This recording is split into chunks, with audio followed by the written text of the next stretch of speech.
Boy leaves a note for his teacher. She calls the police immediately after reading it. Rachel Chambers had a sixth sense when it came to her students. As a teacher for special needs children, she had developed an instinctive awareness, a heightened ability to notice when something was off. That morning, she felt it in the air the moment Robert stepped into the classroom. There was something different about him, something that set off quiet alarms in her mind. He was a bright, sensitive boy who often greeted her with a smile, but today he entered in silence, his eyes downcast, his usual energy replaced by a muted unease. "Good morning, everyone," Rachel signed and said aloud, her fingers moving gracefully through the air for her students who were deaf.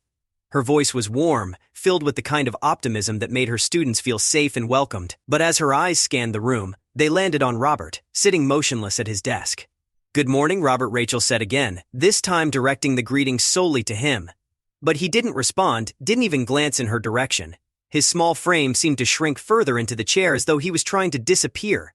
Rachel frowned. This wasn't like him. Robert usually lit up the room with his eagerness, despite the learning disabilities that made school challenging for him. He was smart, sensitive, and always eager to please. But today, something was different.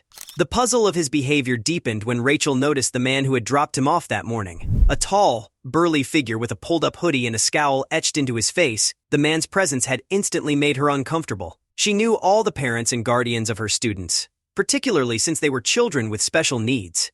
She had met their mothers and fathers during parent-teacher conferences and drop-offs, forming a close-knit bond with each family. But this man was new, and he wasn't Robert's father. That much Rachel was sure of.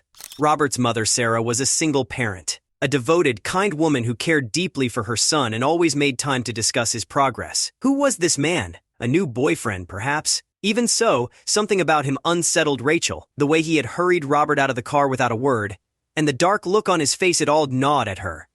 The rest of the day passed in a haze of concern. Rachel tried to engage Robert during lessons, hoping he would open up, but he remained quiet, detached. The man picked him up again after school, his hoodie pulled tightly around his face, obscuring his features. When Rachel approached to introduce herself, he barely glanced at her before mumbling that he was Robert's father and quickly leading the boy away. Rachel's stomach twisted with unease as she watched them leave. Something was wrong, she was sure of it now. But without more information, she couldn't act.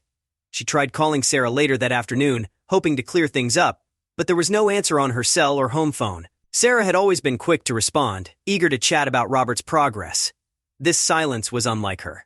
Rachel spent that night lying awake, replaying the events in her mind. Was she overreacting? Was this simply a case of a new figure in Robert's life that she hadn't been informed about? Her instincts told her no, and Rachel trusted her instincts. The next morning, the same man dropped Robert off again, his presence as ominous as before. Rachel watched from the window, her mind swirling with concern. She greeted her students warmly as they filed into the classroom. But her focus remained on Robert. His eyes were dull, his posture slumped in a way that conveyed more than just tiredness. As soon as the rest of the children were settled, Rachel approached him, kneeling beside his desk. She kept her voice soft and gentle, hoping to coax him into talking. "Robert, you know you can always tell me anything, right?" she said, her eyes searching his face for any sign of emotion. "If there's something on your mind, something that's bothering you at school or at home, you can tell me. I'm here to help." Robert's head lifted slightly, and for a fleeting moment, his eyes met hers, but just as quickly he looked away, his small hands fidgeting with the edge of his paper. He gave a slight nod, but nothing more. Rachel's heart ached as she stood up, feeling helpless. She could sense that Robert wanted to tell her something, but fear held him back.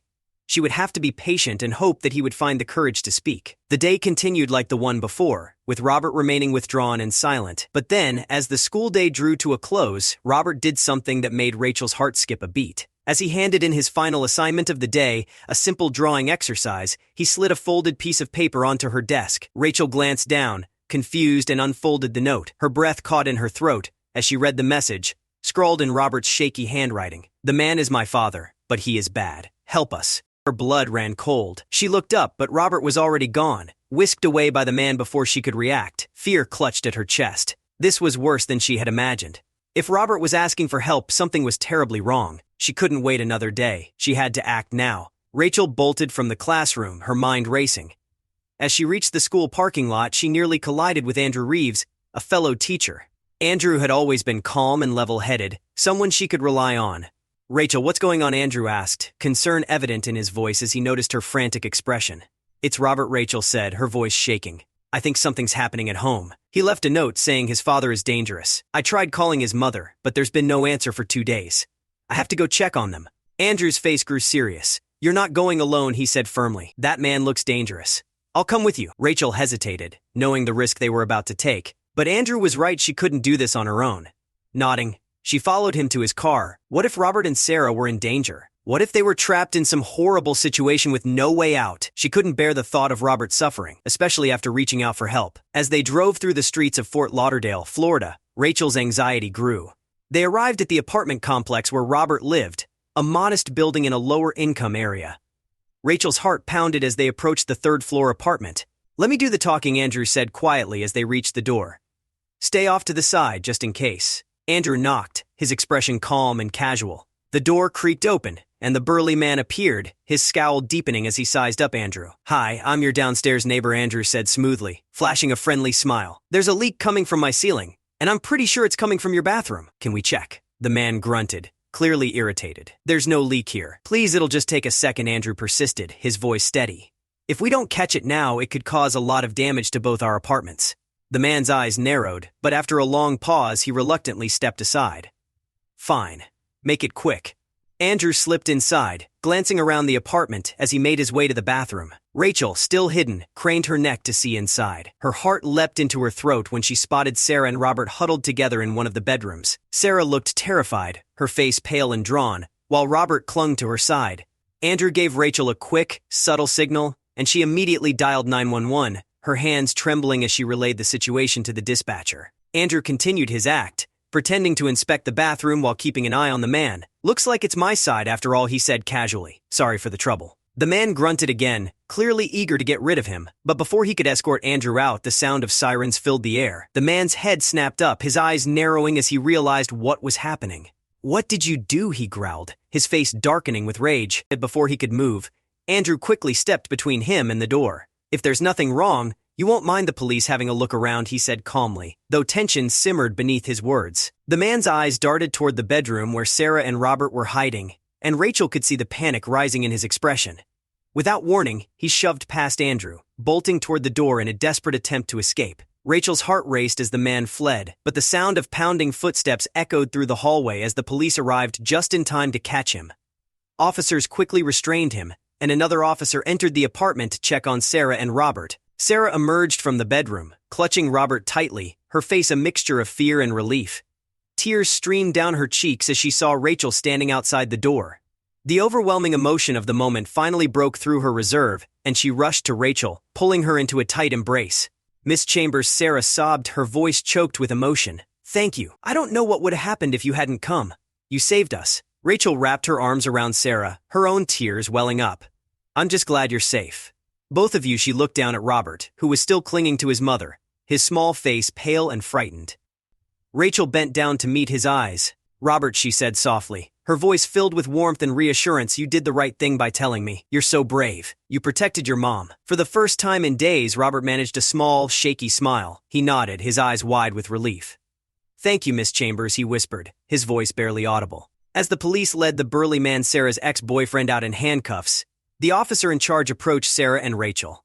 "We've had a warrant out for this man for a while now," the officer explained. "He's wanted for several charges, including domestic violence and robbery. It's a good thing you called when you did." Rachel's heart sank as she processed the full scope of the danger Sarah and Robert had been living in. Sarah, still trembling, confirmed what the police had said.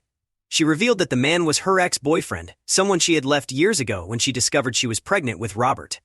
She had moved to a new city to escape him, trying to build a new life for herself and her son. But he had tracked her down, wormed his way back into their lives, and started exerting control over them. It had started with manipulation, but quickly turned into threats and abuse. "He found out about Robert a year ago," Sarah said quietly, her voice hoarse from fear and exhaustion. "I thought I could handle it, thought he would just leave us alone, but I was wrong. When he showed up, I didn't know what to do. I didn't want Robert to see what was happening, so I just kept quiet, hoping it would pass." Rachel placed a comforting hand on Sarah's shoulder. "You don't have to be quiet anymore," she said gently. "He's gone now, and you're safe. Robert is safe. We'll make sure of that." In the days that followed, Rachel couldn't shake the gravity of what had happened. She had always been fiercely protective of her students, but the incident with Robert had tested her in ways she never could have anticipated. The knowledge that one of her students had been living in fear and danger, and that she had played a part in getting them to safety, weighed heavily on her. Andrew, who had been her rock throughout the ordeal, continued to support her.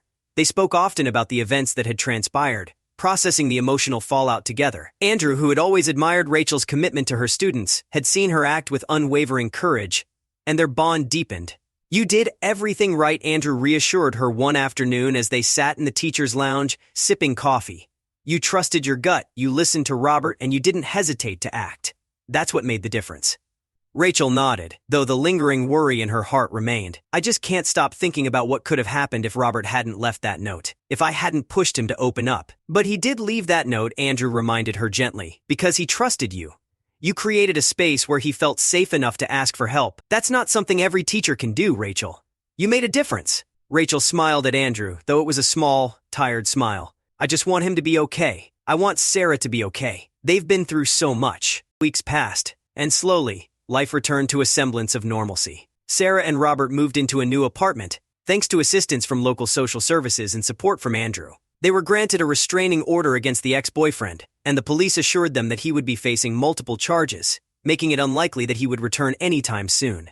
Rachel kept in close contact with Sarah, checking in regularly to make sure they were adjusting to their new life. She knew the road ahead wouldn't be easy for either of them, but Sarah had a newfound strength, a determination to protect her son and move forward. One afternoon, after school, Rachel received an unexpected visit. Sarah and Robert had come to see her, and as they stood in the doorway of her classroom, Rachel's heart warmed. Sarah looked healthier, stronger than she had when they had last seen each other in the aftermath of the police intervention. Robert, too, seemed lighter, his shoulders no longer hunched in fear. "We wanted to stop by and say thank you," Sarah said, smiling at Rachel, "for everything. I don't know how we would have gotten through all of this without you." Rachel shook her head, touched by the gesture. "You don't have to thank me.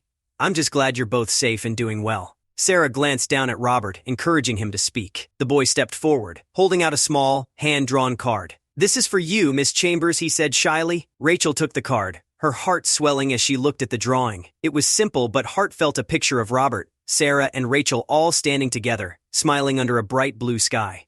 Rachel blinked back tears, feeling an overwhelming sense of pride and gratitude. "Thank you, Robert," she whispered, kneeling down to meet his eyes. "This is the best gift I've ever received." As Rachel watched them leave hand in hand, she reflected on the journey that had brought them all to this moment. Being a teacher wasn't just about lessons and grades, it was about listening, paying attention, and sometimes stepping into situations that were far beyond the classroom.